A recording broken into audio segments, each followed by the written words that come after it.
Voilà, je vous invite à la prière. Seigneur, on s'est rassemblés ce matin pour passer du temps avec toi, pour nous placer avec sincérité en ta présence. Et nous avons besoin que tu nous parles. Merci Seigneur parce que ta parole est comme une épée tranchante qui met à jour la vérité. Elle sépare la vérité du mensonge, elle sépare la lumière des ténèbres. Et nous te prions vraiment, Seigneur, pour que ce matin, ta parole vienne éclairer nos vies, que nous puissions voir nos vies à la lumière de ta parole, qu'elle vienne nous révéler la profondeur de ton amour pour chacun d'entre nous. Que ton esprit soit avec nous, sur chacun d'entre nous, dans le nom de Jésus. Amen. Voilà, on continue encore une série de prédications thématiques. Et on avait vu il y a 2 semaines pourquoi la discipline dans l'Église. Il y a 3 semaines, on avait vu pourquoi certains persévèrent dans la foi et d'autres pas. Et ce matin, la question qui va nous occuper, c'est une question bien particulière. C'est pourquoi Dieu nous a-t-il donné le langage ? Parce que si on y réfléchit, il y a beaucoup de créatures sur Terre qui n'ont pas du tout le langage. Il semble même qu'on soit, parmi les créatures physiques et matérielles, on soit les seuls privilégiés à avoir le langage. Quel est le but de la parole ? Qu'est-ce que Dieu a prévu pour que nous utilisions, enfin la façon dont Dieu a prévu que nous utilisions la parole ? Comment nous l'utilisons actuellement ? Et comment Jésus est venu pour nous rétablir ? Voilà autant de questions auxquelles nous allons essayer de répondre ce matin. Et pour cela, nous allons nous appuyer sur la lettre de Jacques. Jacques était un frère ou un cousin, mais proche en tout cas. Moi, je pense que c'était un frère. Il y a des bons arguments pour ça. De Jésus, un autre fils de Marie. Et il a été un des premiers responsables de la communauté chrétienne à Jérusalem. Et il a écrit une très belle lettre dans laquelle il nous parle du langage. C'est le chapitre 3. Et je vous invite à le lire avec moi. On va pouvoir l'afficher. Ne soyez pas nombreux à vouloir devenir des enseignants, c'est-à-dire en fait des gens qui enseignent la Bible, des enseignants de la parole de Dieu. Car vous le savez, mes frères et sœurs, nous serons jugés plus sévèrement. En effet, nous trébuchons tous de bien des manières. Si quelqu'un ne trébuche pas en parole, c'est un homme mûr. Mais attention, dans le grec, le bon mot, c'est un homme parfait. Celui qui ne trébuche pas est un homme parfait, capable de tenir tout son corps en bride.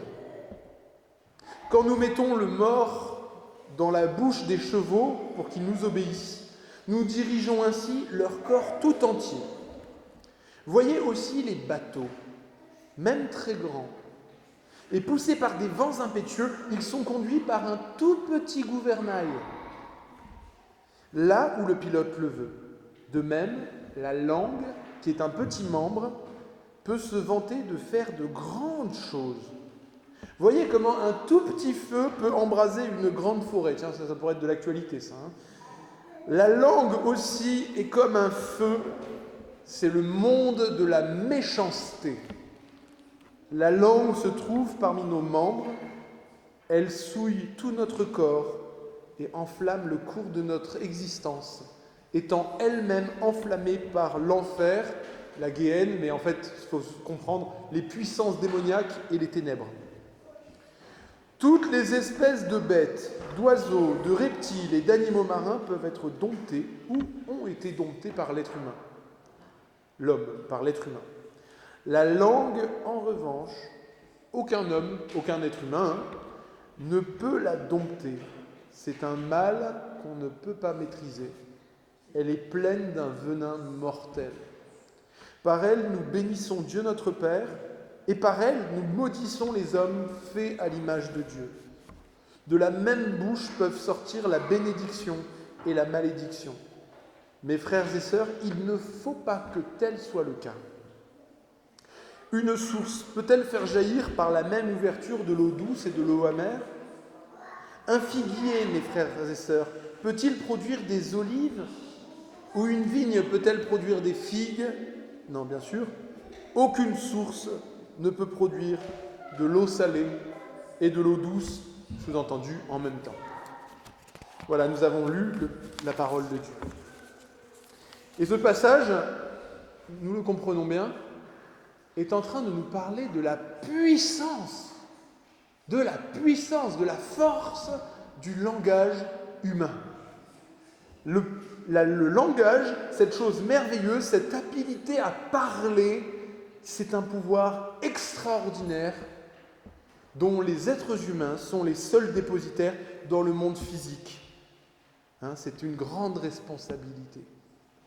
Et là, on peut se demander, mais pourquoi avons-nous le langage? Pourquoi l'être humain est le seul à parler, à pouvoir inventer sa langue? C'est ça qu'on reconnaît un langage.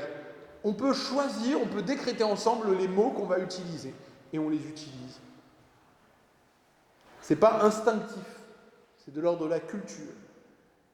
Et la réponse à cela, nous la trouvons dans la Bible. Et la Bible nous dit, nous l'avons lu ici, les hommes ont été faits à l'image de Dieu. Et c'est aussi ce que dit le tout début de la Bible. Le premier livre de la Bible dit que l'homme a été créé pour être l'image de Dieu. Être image de Dieu, être reflet, représentant de Dieu dans le monde physique et matériel, c'est la vocation pour laquelle Dieu nous a créés. Et ce qui est assez étonnant, c'est quand on y réfléchit, quand on parle de Dieu, quand on parle du fait d'être image de Dieu, Dieu n'est pas en train de dire que lui-même est un être dans le ciel avec une barbe, un bonhomme avec des... Non, Dieu n'est pas matériel. Mais il nous a créés pour que nous soyons sur son image dans notamment deux choses qui sont liées entre elles, mais que non pas forcément de la même manière, même les anges. Dans le monde physique et matériel, l'homme est doté d'un pouvoir de création. Ça, c'est un point important. On est des êtres capables de construire, de faire des choses. D'ailleurs, il y a beaucoup d'épouses qui savent ça. De temps en temps, il y a le mari qui part dans l'atelier ou au garage, et puis là, il fait des trucs. Et à la fin, il ressort, il y a des trucs qui ont été faits. Et c'est un peu pareil d'ailleurs, de l'autre côté aussi. On prend un être humain, on le met quelque part, il fait des trucs, il fabrique dans sa tête, ou voilà, il ne peut pas s'en empêcher. Il utilise les capacités qu'il a pour transformer le monde. Eh bien, nous allons voir que la parole, elle a un lien avec ça. Et le deuxième point pour lequel nous avons absolument besoin de la parole, c'est que nous sommes... Qu'est-ce que Dieu est? Dieu, ce n'est pas une force. Dieu, ce n'est pas l'univers. Dieu, si on veut décrire Dieu, eh bien Dieu, c'est un être de relation. C'est un être avec lequel on peut entrer en relation, avoir une connexion avec lui et parler avec lui. Dieu est même relation en lui-même. On avait déjà vu ça quand on avait parlé de la Trinité. Dieu est amour et donc on a été créés, nous aussi, pour être en relation les uns avec les autres et en relation avec Dieu. Et pour que nous puissions exprimer les sentiments, les choses profondes qui sont au fond de notre cœur, pour que nous puissions exprimer nos pensées, les choses que nous avons qui tiennent et qui sont importantes pour nous, eh bien Dieu nous a donné une capacité de langage où on peut mettre des mots très précis sur ce qui est caché à l'intérieur de nous. Et c'est ça qui fait qu'on arrive à vivre ensemble à des niveaux incroyables de société, qu'on arrive à travailler de façon très précise à plusieurs humains ensemble. C'est un vrai miracle. Et dans notre langage, eh bien, il y a un pouvoir aussi de création. C'est un prolongement, d'ailleurs, de l'image de Dieu. Comment Dieu a créé? Il a créé par sa parole. Qu'est-ce que Dieu a fait? Au commencement, Dieu créa les cieux et la terre. C'est le tout premier passage, le verset 1 de la Bible, le tout premier passage. La terre était informe et vide. Il y avait des ténèbres à la surface de l'abîme. L'Esprit de Dieu se mouvait au-dessus des eaux. Et Dieu dit que la lumière soit. Et la lumière fut. Dieu a parlé et ça existait. Et là, ça a quelque chose à nous dire parce qu'ensuite on va voir ce qui se passe quand Dieu va créer les premiers êtres humains. Alors, attention, quand je dis qu'il y a une puissance créatrice de la parole humaine, ce n'est pas une puissance inhérente à la parole. C'est pas comme se l'imaginent les sorciers ou les magiciens, avec abracadabra, qui d'ailleurs au passage veut dire je crée selon le mot, en araméen. Y a pas, ou les gens qui pensent qu'il y a une loi de l'attraction, qu'il suffit de penser quelque chose, de le dire tous les matins et ça va devenir vrai. Ça c'est faux. Si c'était ça, on aurait trouvé la cure pour tous les cancers, tous les problèmes. Donc c'est faux. Ça fait des milliers d'années que les êtres humains font ça, ça ne marche pas. Bon, qu'on soit clair.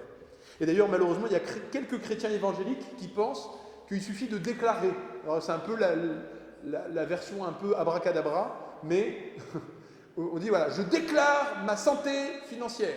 Non, ça ne marche pas comme ça non plus. Non, il n'y a pas d'exemple dans la Bible où Dieu nous demande de déclarer notre santé financière et de dire à la place de abracadabra au nom de Jésus. Ça ne marche pas non plus. Ce n'est pas fait pour ça. C'est utiliser le nom de Dieu en vain. Nos pensées, nos paroles n'ont pas en elles-mêmes une puissance surnaturelle ou spirituelle parce que l'homme est créateur non pas d'une façon ex nihilo, à partir de rien, comme Dieu, mais notre parole est créatrice de vérité.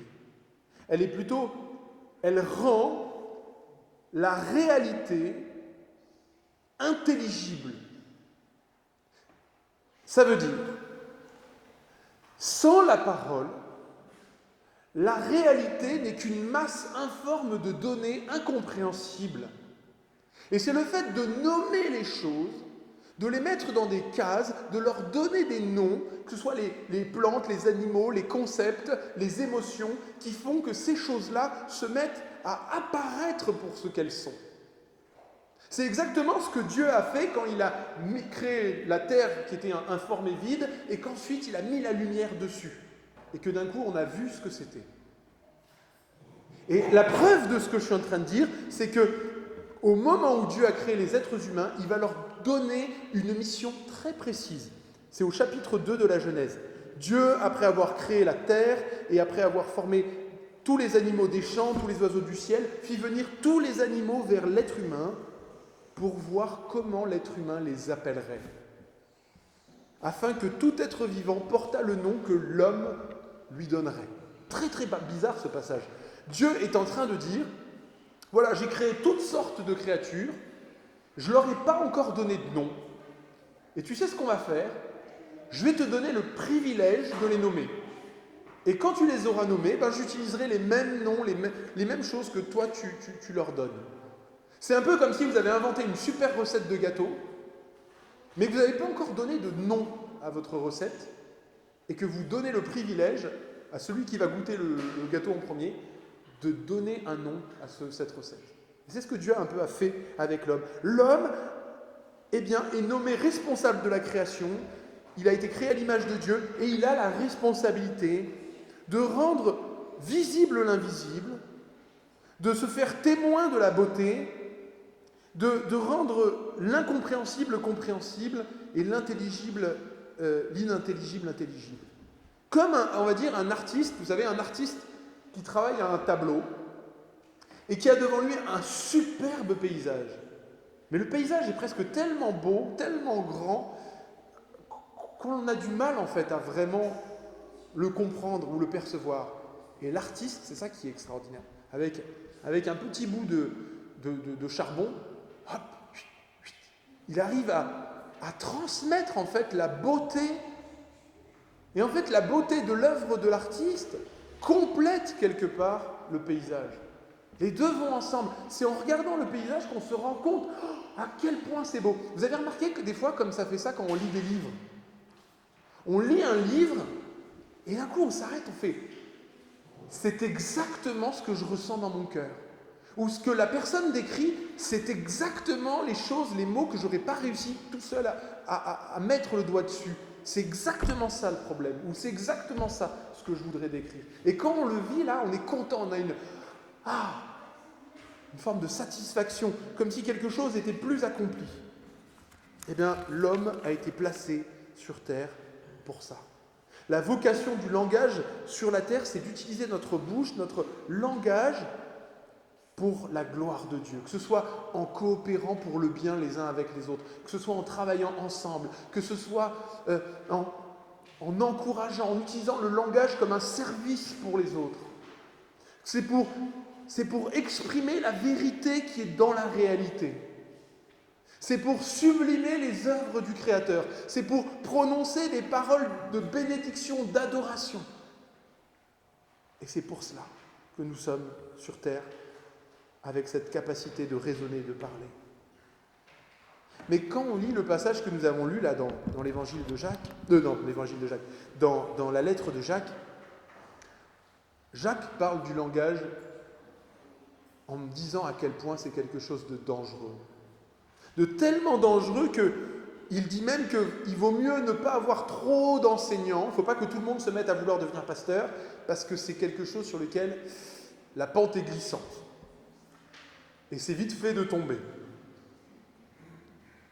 Et il va exprimer que l'humanité, dans sa grand ensemble, collectivement, utilise surtout le langage pour faire le mal. Et ça c'est curieux, ça. Qu'on utiliserait, c'est ce que nous dit la Bible, que nous utiliserions essentiellement ou principalement le langage pour le mal. Et ça a des grandes conséquences. Et là aussi, en fait, c'est la Bible qui répond. Comment c'est arrivé ? Eh bien, la Bible nous dit qu'il y a eu un ange mauvais, une créature spirituelle, qui a chuté en premier, qui a décidé de rentrer en guerre contre Dieu, et qui a utilisé le langage, puisque c'était un ange, et les anges ont le langage, ils n'ont pas le même relationnel, mais ils ont le langage. Il a utilisé, cet ange méchant, le langage pour l'utiliser pour un autre usage.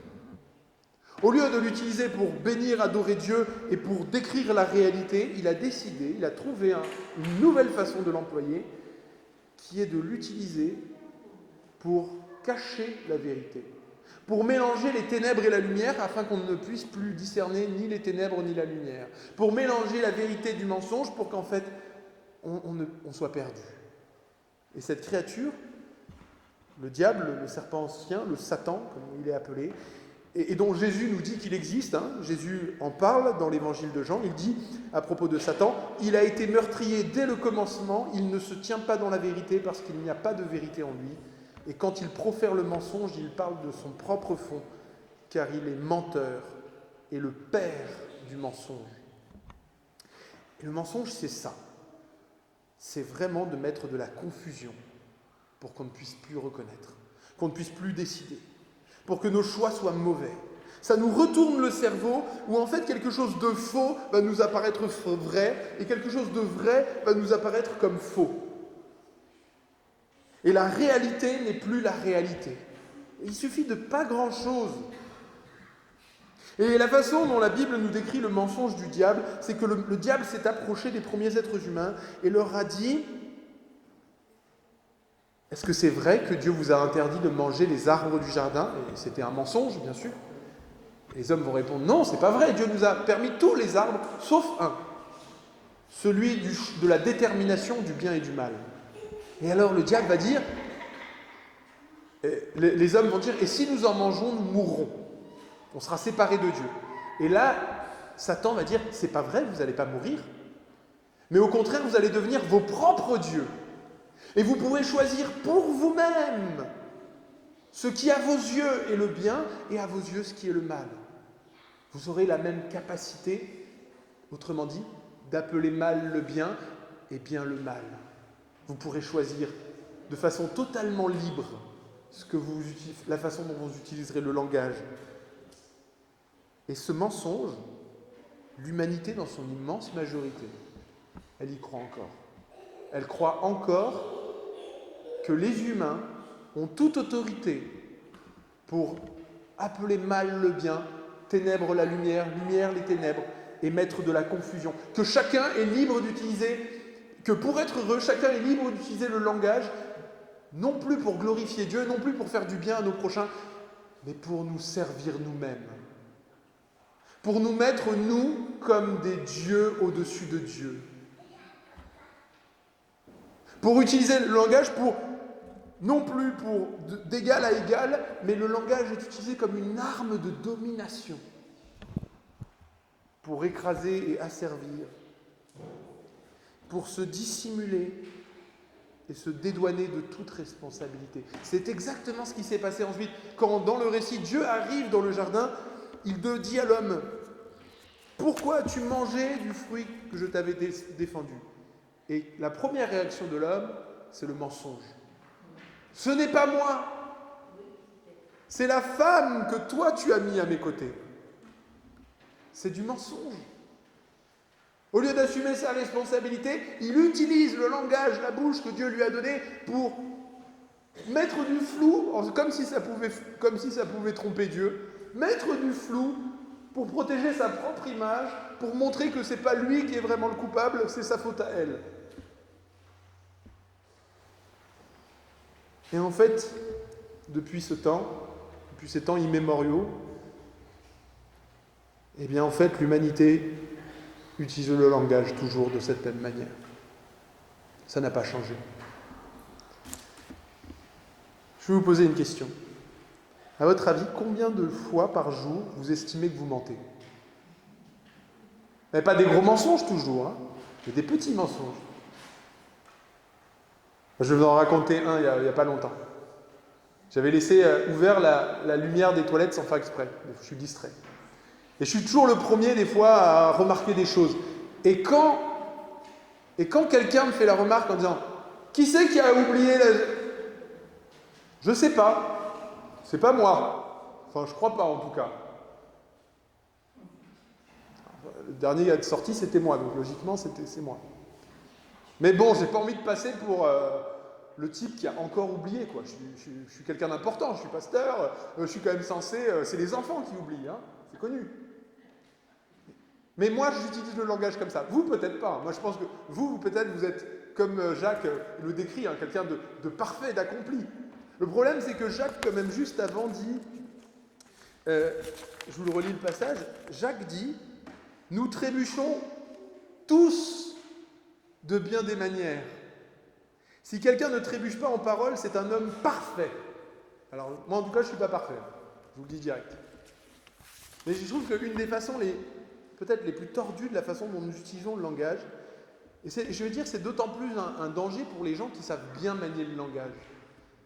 C'est qu'on sait ce qu'on doit dire pour convaincre les gens d'aller là où on veut les amener. On peut les amener à présenter la réalité d'une manière qui nous arrange pour que ils vont faire ce qui m'arrange. Moi, j'avais pas envie de faire ça, ils présentent comme ça, et voilà, c'est bon. Là, ça les a convaincus. On peut utiliser le langage en sachant, on a peur parfois. Hein. Comment on utilise le langage ? On utilise le langage parfois pour nous protéger, pour être davantage aimé, pour être estimé des autres. Et donc, on va dire les choses, on va cacher certaines choses, dire d'autres choses, enjoliver un peu pour apparaître comme quelqu'un de plus sage, plus spirituel, plus aimant, plus attentif, plus intelligent que ce que nous sommes en fait vraiment. Je vais utiliser, moi, le langage, des fois, pour paraître devant ma famille, devant mes amis, comme un meilleur mari, comme un meilleur pasteur, comme un meilleur parent, comme un meilleur frère, par rapport à ce que je suis vraiment. Et ça, le Seigneur ne le veut pas. Il n'a pas créé le langage pour ça. Il n'a pas créé le langage pour que je présente dans la confusion une réalité qui n'est pas la réalité, qui est une réalité enjolivée et donc fausse. Et je crois que vraiment, si on cherche un signe qui montre à quel point l'humanité est perdue, à quel point on a besoin de cette réconciliation, de cette guérison avec Dieu, c'est que aucun être humain, à part peut-être les tout petits enfants qui commencent à peine à utiliser le langage, qui n'ont pas encore compris ça, mais ça vient très très vite, je vous l'assure, on comprend très vite qu'on peut mentir et qu'on peut s'en tirer. Et que, en fait, dans ce monde, mentir est souvent un plan gagnant. Selon les valeurs de ce monde, mentir, ça gagne, ça paye. Ça paye au travail. Hein. Si on est garagiste, ça marche, des fois. Pas à Saint-Jean-de-Marvéjol parce qu'on est un petit village. Mais dans des grandes villes, ça marche très bien. Au travail, sur sa feuille d'impôt, on ment, ça marche. On peut mentir plein de fois et ça marche pas mal de fois. Et je crois qu'il n'y a aucun être humain qui peut arriver, on va dire, à l'âge je dirais même de 4 ans. Alors qu'est-ce que je vous dis? C'est pour quelqu'un qui a 80 ans et qui peut dire « moi, j'ai jamais menti ». Aucun. Et ça, c'est vraiment la preuve qu'on est une humanité perdue. Qu'on appartient, comme dit Jacques, au monde de la méchanceté. Qu'on est lié, que notre façon de fonctionner, de notre cerveau, de notre âme, tout ça, eh bien, est enflammé par les puissances des ténèbres, en alliance, on va dire, avec le mal. Et d'ailleurs, c'est la raison pour laquelle Jésus est lui-même venu sur terre, pour nous révéler à quel point le désastre est grand en nous et à quel point on avait besoin d'être sauvés. Et un des points notamment que Jésus a souligné, c'est à quel point les hommes se soucient finalement très peu de la vérité. Il y a un moment, c'est raconté dans l'évangile de Luc, il y a une contestation parce que Jésus enseigne et fait des miracles, et donc il y a des pharisiens, des adversaires de Jésus, qui sont des gens érudits, qui viennent confronter Jésus et qui lui disent « De quelle autorité fais-tu cela ?» Alors Jésus leur dit « Je vais vous répondre, mais d'abord je veux que vous répondiez à une question. Le prophète Jean le Baptiste, qui est venu avant et qui était mort en martyr, est-ce qu'il venait de Dieu ou est-ce qu'il s'est autoproclamé ?» Et alors là, qu'est-ce qu'ils ont fait les pharisiens? Ils se sont réunis entre eux, ils ont dit « Mince, si on répond que il vient de Dieu, Jésus va nous coincer et va nous dire « Bah alors pourquoi vous n'avez pas cru en lui ?» Alors on ne peut pas répondre ça. Mais si on répond que ce que nous croyons être vrai, c'est-à-dire qu'il était autoproclamé, les gens dans la foule vont entendre et ils vont nous estimer beaucoup moins, ils vont peut-être même se mettre en colère contre nous, ils vont peut-être nous lapider. Donc ils vont retrouver Jésus et ils lui disent « Nous ne savons pas d'où vient le prophète Jean. » Et en fait, dans nos interactions, très souvent, nous fonctionnons de la même manière, avec le niveau de sincérité. La première chose à laquelle souvent, enfin, je ne sais pas vous, mais confrontés comme ça, la première réaction, c'est pas de dire « Ok, comment je vais exprimer ce qui est vrai et ce que je crois vraiment ?» Souvent, la première réaction, c'est « Comment je vais m'en tirer pour ne pas paraître pour un imbécile ?» Comment je vais m'en tirer pour que la personne en face continue de m'aimer? Comment je vais m'en tirer pour que je sois bien inséré, que j'ai la bonne réponse pour être en phase avec tout le monde? Et c'est vraiment souvent le cas, en tout cas, moi je vois, la tentation, elle est grande. On a tendance à faire cela.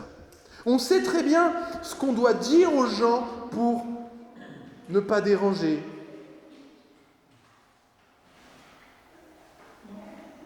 Il y a une guerre spirituelle autour de la façon dont nous utilisons le langage, dans notre usage quotidien. Et le Seigneur met de la lumière.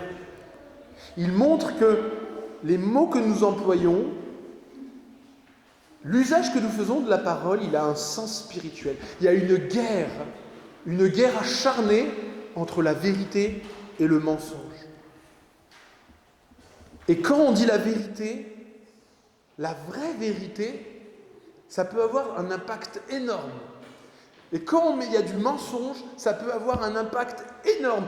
Pensez à tous ces gourous, tous ces faux prophètes, tous ces dictateurs, tous ces idéologues qui arrivent par leurs paroles, leurs quelques mots, à captiver des millions d'individus et à leur faire ce qu'eux ont envie.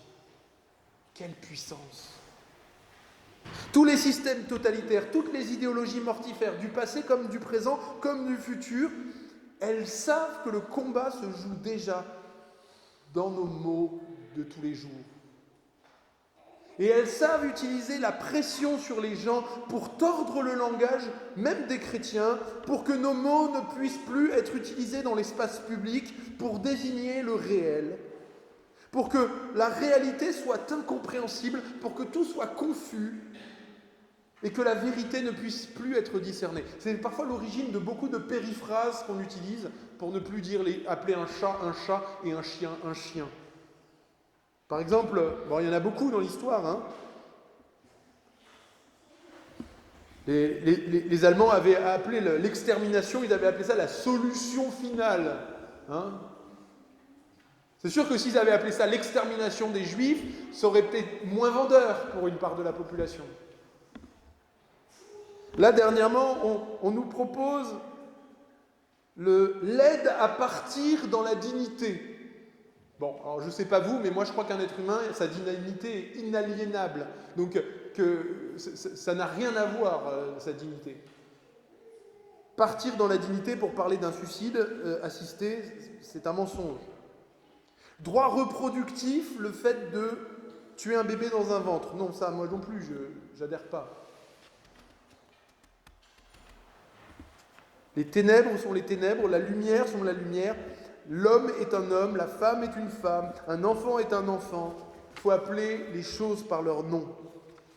Ne pas le faire, c'est participer aux œuvres des ténèbres de confusion. Et c'est ce que George Orwell avait très bien compris. Il décrit dans son livre 1984 une dictature complètement totalitaire qui a choisi d'intervertir le sens des mots pour que le passé ne puisse plus être compris. Ainsi, la guerre, c'est la paix, la liberté, c'est l'esclavage, l'ignorance, c'est la force. Et le diable fait exactement ça. Rien de nouveau sous le soleil. C'est pour ça que Dieu avait déjà dit à l'époque du prophète Ésaïe, « Malheur à ceux qui appellent le mal bien et qui appellent le bien mal, qui changent les ténèbres en lumière et qui appellent lumière les ténèbres, qui désignent l'amertume comme une douceur et la douceur comme de l'amertume. »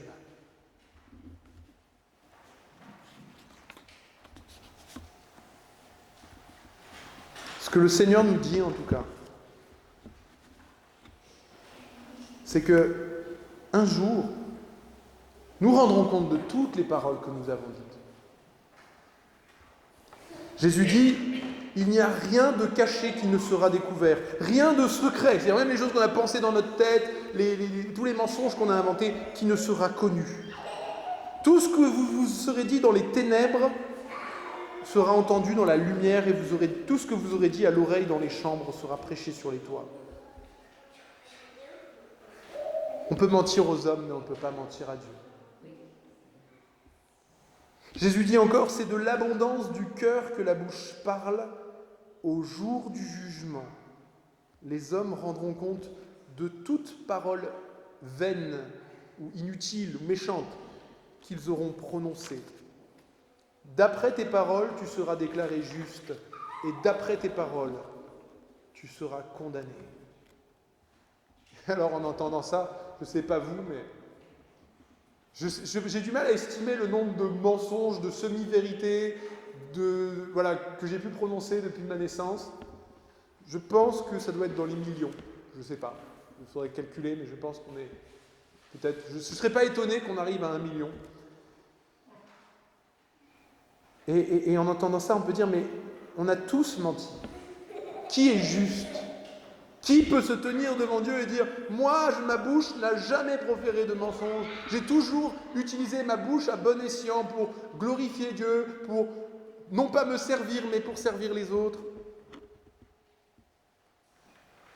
Qui peut donc être sauvé ? Et c'est ça qui est extraordinaire, c'est qu'au milieu de nos mensonges, au milieu d'un monde de ténèbres, Dieu, parce qu'il nous aimait chacun de nous, parce qu'il nous voit à longueur de temps nous perdre, à nous exalter nous-mêmes, à cacher nos responsabilités, et parce qu'il nous aime malgré cela, il est venu sur la terre. Il s'est fait, lui qui est la parole véritable, lui qui est l'expression pure et entière de la vérité, il est venu sur la terre, il est venu se faire chair, se faire être humain.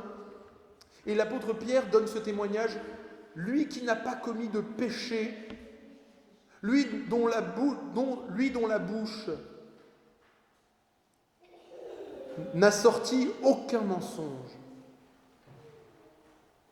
Jésus, le Fils de Dieu, le Messie, le Sauveur des hommes. Et quand il parlait, il disait toute la vérité, rien que la vérité. Et il exaltait, et tout son langage était là pour glorifier Dieu et servir, pour encourager, pour corriger dans la vérité. Et Jésus a fait quelque chose d'extraordinaire, il a accepté de monter sur la croix, de souffrir et de mourir, et il est dit qu'il a porté tous nos péchés, tous nos mensonges, toutes nos paroles mauvaises et méchantes et tordues. Les millions de paroles stupides et vaines que nous avons prononcées, toutes les injures, tout cela, il l'a pris sur lui et il l'a emmené avec lui dans la destruction et la mort, de sorte que celui qui a confiance, celui qui se repent, celui qui demande pardon, puisse obtenir gratuitement, en vertu de l'amour de Dieu, la réconciliation et le pardon. Mais Jésus ne s'est pas arrêté là, parce qu'après, quand il est ressuscité, il a fait encore quelque chose.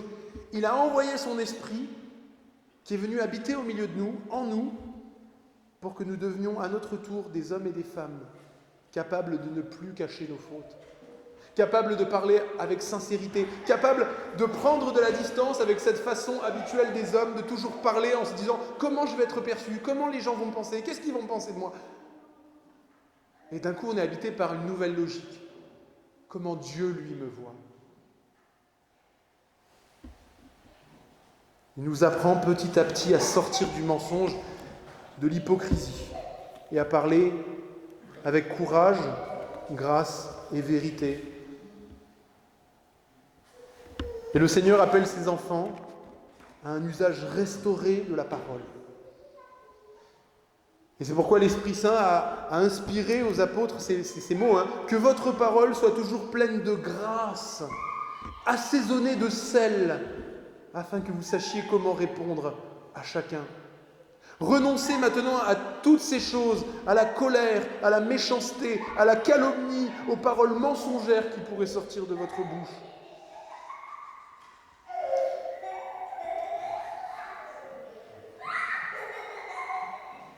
Nous sommes appelés en tant qu'enfants de Dieu à renoncer à notre ancienne manière de vivre, à notre façon usuelle de la parole, et à nous revêtir de Christ, à en rompre définitivement avec le père du mensonge,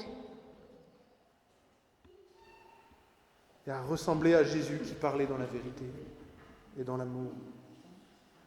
Et notre parole redeviendra créatrice comme au commencement. Elle remettra la lumière, elle apportera la vie. C'est pourquoi l'apôtre Paul dit, je vais conclure là-dessus, Philippiens chapitre 2, « Soyez irréprochables et purs, des enfants de Dieu sans tache, au sein d'une humanité corrompue et perverse. Dans cette humanité, vous brillerez comme des flambeaux dans le monde, en portant en vous la parole de vie. » Et je vous invite à la prière.